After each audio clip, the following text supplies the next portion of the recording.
Question number 51 में क्या दिया हुआ है, करंट कैरिंग स्क्वायर लूप है, साइड ए ले लेंगे इसकी, it is suspended in a uniform magnetic field acting in the plane of the loop. तो मैं क्या मान के चलता हूं कि मैं इसी बोर्ड पे एक स्क्वायर लूप ले लेता हूं, इसमें करंट कैसे फ्लो कर रहा है, इस तरीके से, ठीक, करंट आई फ्लो कर रहा है।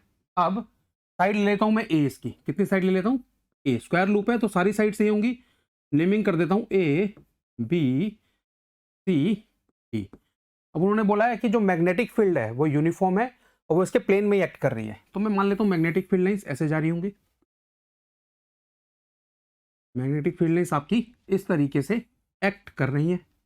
मैग्नेटिक फील्ड का मैग्नीट्यूड जो भी हो बी वेक्टर ले लेते हैं ताकि इस कॉर्नर बी से कोई कंफ्यूजन ना हो, तो बी वेक्टर हो गया, मैग्नेटिक फील्ड इस तरीके से जा रही है।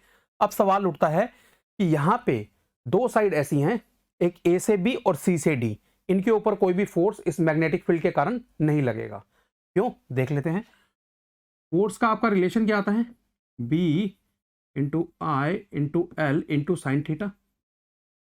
अगर वेक्टर फॉर्म में लिखना है तो ऐसे लिख लो, F equal to I into L cross B, हम ऑलरेडी जानते हैं ये सब। अब यहां पे अगर एंगल आपका 0 डिग्री हो या फिर 180 डिग्री हो तो फोर्स कितना आ जाता है आपका, फोर्स आ जाता है 0, है ना। ये कंडीशन, ये तो मेन आपका न्यूमेरिकल जो ये एक्सप्रेशन है फोर्स का, और ये जो है आपका कंडीशन दी हुई है कि अगर 0 और 180 डिग्री एंगल है तो फोर्स आपका 0 लगता है।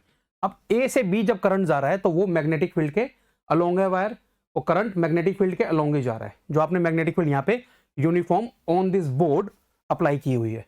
तो इसका मतलब जो फोर्स लगेगा ए बी पे, इस केस में 0 डिग्री वाली कंडीशन होगी तो कोई फोर्स लगेगा नहीं।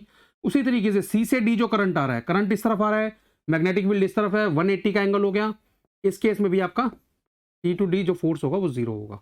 अब बात यह है, ये तो हो गया 0 0। अब इन्होंने बोला है the force on the one arm of the loop is F. देखो यहाँ पे दो आर्म बची हैं अब, बीसी और डी ए। तो जो आर्म बीसी है, जो फोर्स लगेगा बीसी आर्म पे, उसी को मैं क्या ले लेता हूं, जो क्वेश्चन में फोर्स दिया हुआ है एफ, ठीक है, बात क्लियर है, उसी को मैं एफ वेक्टर ले लेता हूं। अब इसको अगर मैंने एफ वेक्टर ले लिया है तो इसकी डायरेक्शन निकालते हैं किस तरफ होगी। देखो करंट नीचे की तरफ जा रहा है, ध्यान से समझना, मैग्नीट्यूड निकालें इसका। अगर इसका सबसे पहले मैग्नीट्यूड निकालना है किसका, जो बीसी पे लग रहा होगा, कितना लग रहा होगा, magnetic field B into current I into इसकी लेंथ कितनी होगी, ए ही होगी, और 90 डिग्री का एंगल है, करंट और उसके बीच में 90 का एंगल है तो साइन 91 हो गया। तो इतना फोर्स का मैग्नीट्यूड है।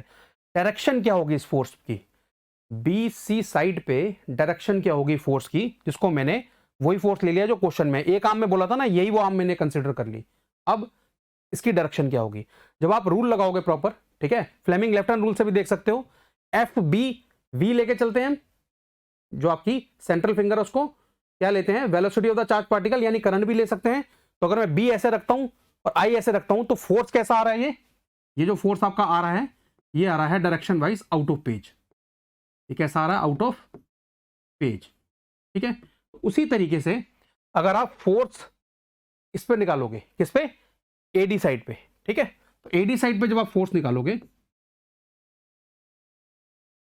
ठीक है, तो वो पता किसके बराबर आएगा, ध्यान से सोचो।